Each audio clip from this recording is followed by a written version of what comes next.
The live TV, सच सबसे आगे। नमस्कार, आप देख रहे हैं द लाइव टीवी। आपके साथ मैं हूं भुवन शर्मा। दोस्तों, उत्तर भारत के पंजाब, छत्तीसगढ़ से लेकर पूर्व में बंगाल और दक्षिण में केरल हारने वाली बीजेपी की मुश्किलें सिर्फ चुनाव हार जाने से ही नहीं बढ़ रही हैं, बल्कि अब बीजेपी नेताओं की वो करतूत भी धीरे धीरे उजागर हो रही है जिसमें चुनाव जीतने के लिए सौदेबाजी तक की गई, लेकिन चुनाव नहीं जीत पाए, वो अलग बात है। जी हाँ, खबर केरल से है दोस्तों, जहां बीजेपी के प्रदेश अध्यक्ष पर पुलिस ने एफआईआर दर्ज कर ली है। एनडीटीवी की इस खबर को आप पढ़िए। इसमें क्लियरली ये बात लिखी है कि अपने चुनावी प्रतिद्वंदी को भाजपा के प्रदेश अध्यक्ष के सुरेंद्रन ने कथित तौर पर रिश्वत दी। कौन सी सीट से किस उम्मीदवार को और कितनी रकम घूस के तौर पर दी गई, ये हम आपको आगे बताएंगे, लेकिन उससे पहले ज़रा आप नवजीवन में छपी इस खबर को पढ़िए। इसमें लिखा है कि केरल के कासरगोड ज़िले की एक अदालत ने सोमवार को पुलिस को राज्य के बीजेपी प्रमुख के सुरेंद्रन और पार्टी के 2 और अन्य नेताओं के खिलाफ एक कंप्लेंट पर, एक शिकायत पर चुनाव कानूनों के तहत मामला दर्ज करने की अनुमति दी है, आदेश दिया है। कोर्ट ने यह अनुमति एक उम्मीदवार के उस आरोप पर दी है जिसमें उसने कहा है कि उसे 6 अप्रैल की विधानसभा चुनाव में अपना नामांकन वापस लेने के लिए पैसे दिए गए थे। दरअसल दोस्तों, बीएसपी उम्मीदवार के सुंदरा ने यह आरोप लगाया था और पिछले हफ्ते मीडिया के सामने ये स्वीकार भी किया था कि उन्हें मंजेश्वरम सीट से चुनाव लड़ने के लिए 2.5 लाख रुपए और एक स्मार्टफोन दिया गया था, जहां से बीजेपी के प्रदेश अध्यक्ष सुरेंद्रन चुनाव लड़ रहे थे। उन्होंने ये भी कहा कि सुरेंद्रन के जीतने पर उन्हें कर्नाटक में 15 लाख रुपए, एक घर, एक वाइन पार्लर शॉप ऑफर की गई थी। हालांकि जब 2 मई को वोटों की गिनती हुई तो कांग्रेस के नेतृत्व वाले यूडीएफ उम्मीदवार AKM अशरफ ने सुरेंद्रन को 745 वोटों के अंतर से हरा दिया था। दोस्तों, ये मामला कोर्ट में ले गए सीपीएम नेता वीवी रामेसन, जो खुद मंजेश्वरम सीट से उम्मीदवार थे, जो नतीजों में तीसरे स्थान पर रहे। कासरगोड के फर्स्ट क्लास मजिस्ट्रेट ने सुरेंद्रन और 2 अन्य के खिलाफ मामला दर्ज करने की परमिशन दी। इस मामले में जांच में क्या निकलेगा ये तो फिलहाल वक्त बताएगा, लेकिन ऐसा होने की पूरी संभावना क्यों है ये हम आपको बताते हैं।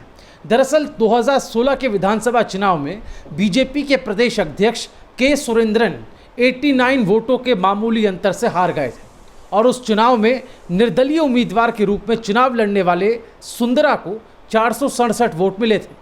बीजेपी को ये लगा कि इस बार सुंदरा के बीएसपी उम्मीदवार के रूप में आने से उनका नाम इलेक्ट्रॉनिक वोटिंग मशीन में सुरेंद्रन के नाम के ठीक पहले आएगा, ऊपर आएगा, और ये सुरेंद्रन की किस्मत को फिर से खराब कर सकता है।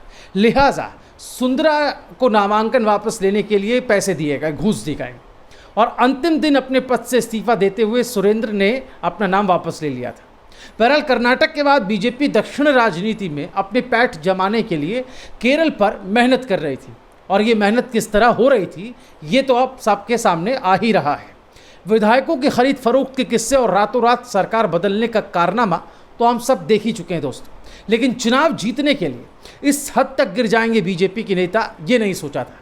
हालांकि केरल में बीजेपी के प्रदेश अध्यक्ष के सुरेंद्रन और नेताओं से जुड़ा ये अकेला मामला नहीं है जो हाल में सामने आया।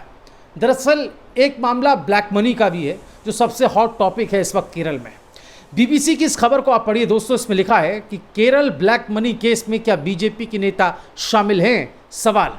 केरल के ब्लैक मनी केस में गिरफ्तार हुए 21 लोगों में से कुछ लोग बीजेपी नेताओं के करीबी बताए जा रहे हैं, जिनसे एसआईटी ने पूछताछ की है।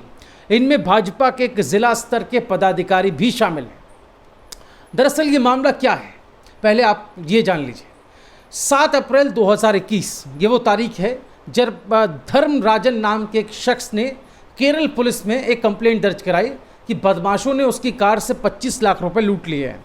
पुलिस ने जांच शुरू की तो पता चला कि लूटी गई रकम 3.5 करोड़ तक हो सकती है, और ये पैसा हवाला लेन देन का था। दोस्तों, ये एफआईआर केरल में विधानसभा चुनाव के लिए जब मतदान हुआ, वोटिंग हुई, उसके अगले ही दिन का है। इसके बाद विरोधी दलों ने आरोप लगाया कि बीजेपी इस पैसे का इस्तेमाल चुनाव में करने वाली थी, हवाला के पैसे का इस्तेमाल होने वाला था। जी हाँ, इस मामले में सीपीआईएम नेता थॉमस इसाक ने ट्वीट किया कि केरल बीजेपी हवाला मामला और भी गहरा। बीजेपी के प्रदेश अध्यक्ष के खिलाफ एक मामूली प्रतिद्वंदी उम्मीदवार को चुनाव न लड़ने के लिए रिश्वत देने का मामला दर्ज किया गया। हवाला मामले में अध्यक्ष के सुरेंद्रन के बेटे से पूछताछ कर सकती है पुलिस। ये मामला कनेक्ट कर रहे हैं थॉमस इसाक। आगे बढ़ने से पहले दोस्तों आप ये जान लीजिए कि केरल के चुनाव में पिनराई विजयन बरसों पुराना रिकॉर्ड तोड़कर एक बार फिर से मुख्यमंत्री बन गए और साम दाम दंड भेद सब कुछ अपनाने वाली बीजेपी अपना खाता भी यहाँ नहीं खोल पाई। उसने तो मेट्रो मैन तक को सियासी अखाड़े में खड़ा कर दिया था, तब भी नहीं जीत पाए। बहरहाल ब्लैक मनी केस मामले में बीजेपी की मुश्किलें सिर्फ एसआईटी की ही जो जांच हो रही है उससे नहीं बढ़ रही हैं और उसके स्टेट प्रेसिडेंट के बेटे से इस मामले में होने वाली पूछताछ से ही मुश्किलें नहीं बढ़ी हैं, बल्कि पार्टी के भीतर इसे लेकर जो कलह मची है वो खोलकर अब सामने आ गई है और ये बड़ा सिरदर्द है। एक तरह से कहें तो इस मामले में केरल बीजेपी में ही जो विरोध हो रहा है वो बड़ा सिरदर्द बन गया पार्टी के लिए और कहीं ना कहीं इस विरोध की आवाज़ को दबाने की कोशिश अब पार्टी में हो रही है। जैसे बीजेपी ओबीसी मोर्चा के पदाधिकारी ऋषि पल्पू की प्राथमिक सदस्यता रद्द कर दी गई क्योंकि उन्होंने सोशल मीडिया पर यह लिखा था कि जिला कमेटी को इस मामले के सामने आने के बाद अपने पदों से इस्तीफा दे देना चाहिए। बहुत जायज़ डिमांड थी। वहीं इस बारे में केरल बीजेपी प्रवक्ता बी गोपाल कृष्णन के मुताबिक पल्पू के खिलाफ जो कार्रवाई की गई, आवाज़ उठाने की जो कार्रवाई की गई, वो इसलिए की गई क्योंकि वो विपक्ष की भाषा बोल रहे थे। उन्होंने कहा ऐसे समय में जब हमें सामंजस्य बनाए रखने की ज़रूरत है, उनका पार्टी के खिलाफ बोलना सही नहीं माना जा सकता। मतलब सच को दबाया जा रहा है। साफ है कि कर्नाटक के बाद अब केरल में बीजेपी की मुश्किलें दोस्तों बढ़ रही हैं और दोनों ही राज्यों से जुड़ी ख़ास बात यह है, बड़ी बात यह है कि दोनों ही जगह पर बीजेपी के टॉप नेता ही, बड़े नेता ही, शीर्ष नेता ही सवालों के घेरे में। आपको बता दें कि कर्नाटक में बीजेपी की सरकार है, येदियुरप्पा यहाँ मुख्यमंत्री हैं। पिछले काफ़ी वक्त से पार्टी के अंदर ही उनका विरोध हो रहा है। हालात ऐसे बन गए हैं कि रविवार 6 जून को उन्हें ये कहना पड़ा कि अगर पार्टी चाहेगी तो वो अपना पद छोड़ने को तैयार है। येदियुरप्पा ने कहा कि मैं सीएम पद पर बना रहूँगा। हाईकमान ने मुझ पर भरोसा जताया है। जिस दिन हाईकमान मुझसे इस्तीफा देने के लिए कहेगा मैं उसी दिन इस्तीफा सौंप दूंगा, लेकिन तब तक मैं ही सीएम रहूंगा। मैं इस बात से सहमत नहीं हूं कि राज्य में मेरा कोई विकल्प नहीं है। मैं तभी तक सीएम हूं जब तक पार्टी का मुझ पर भरोसा है।